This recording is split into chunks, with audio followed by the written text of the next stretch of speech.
Assalamualaikum warahmatullahi wabarakatuh. Halo anak-anak, bagaimana kabar kalian? Ibu harap kabar kalian baik-baik saja, sehat walafiat, amin. Anak-anak, kembali lagi dengan saya Ibu Yayu Mustikayanti di mata pelajaran geografi. Materi kali ini kita akan mempelajari tentang bentuk dan pola persebaran desa. Sebelum masuk ke materi, kalian Ibu harap dapat menyimak materi ini sampai selesai. Menurut Daljuni, bentuk dan pola persebaran desa dapat dibedakan atas bentuk desa yang menyusuri sepanjang pantai, bentuk desa yang terpusat, bentuk desa yang memanjang di dataran rendah, dan bentuk desa yang mengelilingi fasilitas tertentu. Bentuk desa yang menyusuri pantai.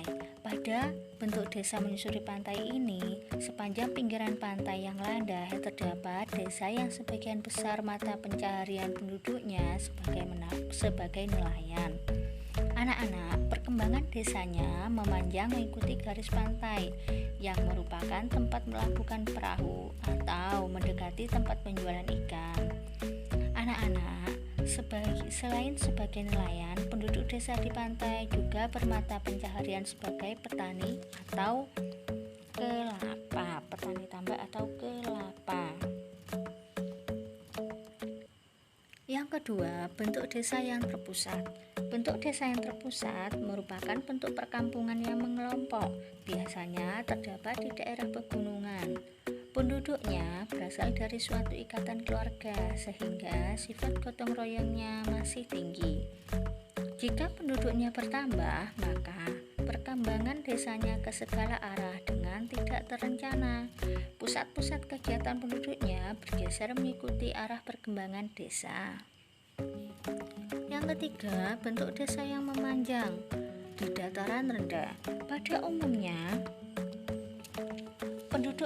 pemukiman penduduk sejajar dengan jalan raya atau sungai yang menembus desa yang bersangkutan. Jalan raya atau sungai tersebut menghubungkan antara suatu desa dengan desa lainnya. Bentuk desa seperti ini memungkinkan terjadinya pemekaran desa, sehingga lahan pertanian di sepanjang jalan dapat berubah menjadi pemukiman baru. Guna menghubungkan daerah pemekaran, maka dibuatkan lingkaran jalan atau ring road agar kawasan pemukiman baru tersebut tidak terpencil.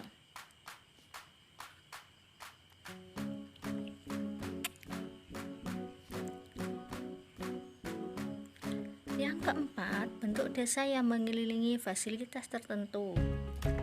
Bentuk desa seperti ini biasanya terdapat di dataran rendah, misalnya yang mengelilingi danau sebagai sumber air, fasilitas kesehatan, pendidikan, serta pusat pemerintahan. Anak-anak, bentuk desa seperti ini, arah pemekaran wilayahnya berkembang ke segala arah. Pola keruangan desa. Pola keruangan desa menurut Bintarto. Yang pertama yaitu memanjang sungai. Memanjang sungai, susunan desanya mengikuti jalur-jalur jalan atau sungai. Yang kedua, memanjang sungai atau memanjang jalan, sama saja susunan desanya mengikuti jalur-jalur jalan dan sungai. Yang ketiga, ada radial. Pola desa seperti ini berbentuk radial terhadap gunung dan memanjang sepanjang sungai di lereng gunung. Yang keempat, ada pola tersebar. Pola desa seperti ini biasanya menyebar dikarenakan keadaan alamnya yang berbeda-beda.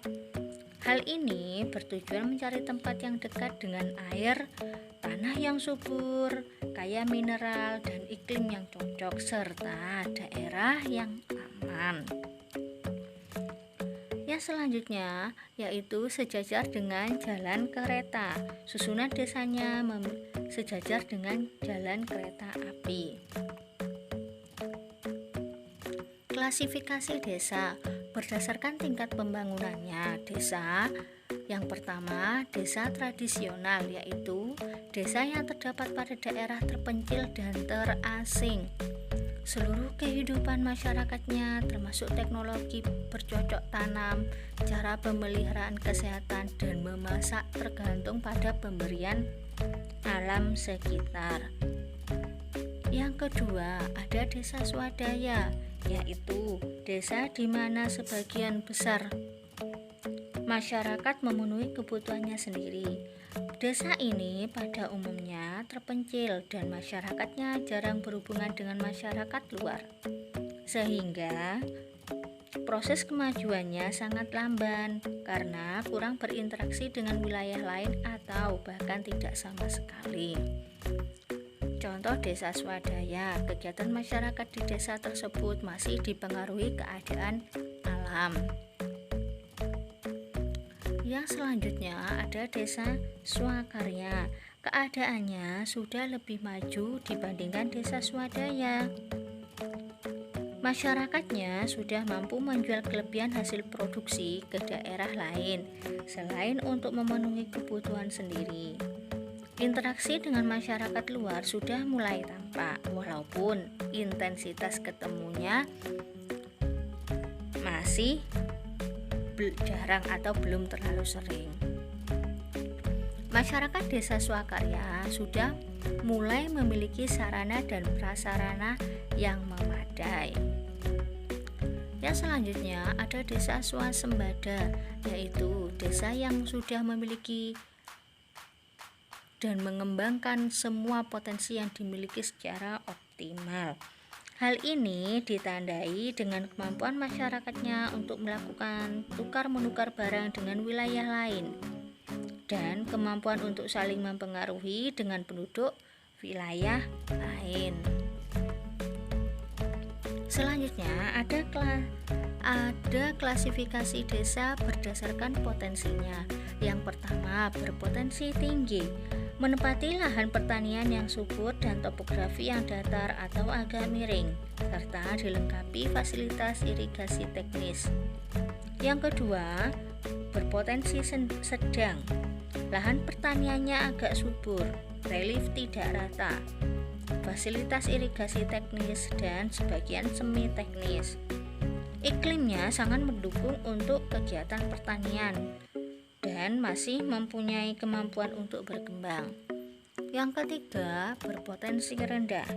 Lahan pertanian di daerah berpotensi rendah tidak subur dengan relief berbukit, sumber air sulit, dan kegiatan pertanian bergantung pada curah hujan. Wilayah yang seperti ini sangat sulit untuk dikembangkan. Berdasarkan kegiatan masyarakatnya, klasifikasi desa dibagi menjadi 3, yaitu desa agraris di mana sebagian masyarakatnya mempunyai pekerjaan atau mata pencahariannya agraris, desa industri, mata pencahariannya di bidang industri, dan desa nelayan. Cukup sekian materi kali ini, terima kasih. Jangan lupa untuk tetap jaga kesehatan, jaga jarak, dan tetap memakai masker. Terima kasih. Wassalamualaikum warahmatullahi wabarakatuh.